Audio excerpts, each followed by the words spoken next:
I like to think of co-housing as a custom-made neighborhood, very reminiscent of a high-functioning small town.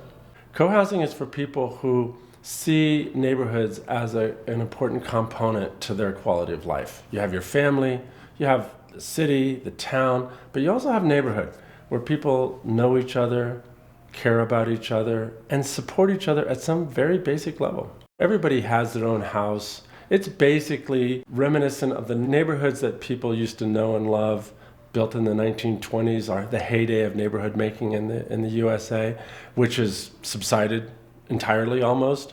So now these are just folks who've actually lived in a high-functioning neighborhood before, know what it feels like, and want their children, for example, to grow up in a high-functioning neighborhood. The number one form generator for a new neighborhood is how do people get the privacy they want and how do they get the community they want. And that's one of the reasons I'm feeling like it works really well in America, because Americans like choice, a choice between privacy and community. And you get as much as you want in co-housing. Most neighborhoods you get as much privacy as you want, and that's it. And in co-housing you get as much privacy and as much community as you want. All of the opportunities to do things together that you get in co-housing that you just don't get in other more estranged environments. People go on cruises and go to workshops and do all of this stuff to have these ephemeral experiences around health, etc. When the reality is, and I think everybody knows, health is a day-to-day grind, and it really pays to make it fun. They're the best.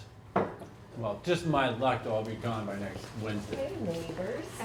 Hello. I mean, there's only one thing to take away from co-housing. It's that in co-housing, you learn to work with a lot of other people. Any successful life includes knowing how to work with other people, basically. Any successful life. Oh, man, yeah, good. Oh, when we start, yeah. People often ask me, Chuck, what's the most difficult part of working with co-housing, getting co-housing projects built? They always assume it must be the bureaucrats, and they're sometimes tricky. It must be the banks, and definitely they're sometimes tricky. But obviously the biggest challenge is our culture. Our culture is we somehow, on purpose or by accident, weaned community from our common consciousness. And so how do we get that accepted and broadly embraced well enough to allow for it to be implemented successfully? Anytime you do something that is risky, full of pitfalls, you want somebody who's been there before. Anytime. I'm Chuck Durrett, and with my wife, Catherine McCammett, we brought co-housing to the U.S. Bam. Got it. That's it. Okay.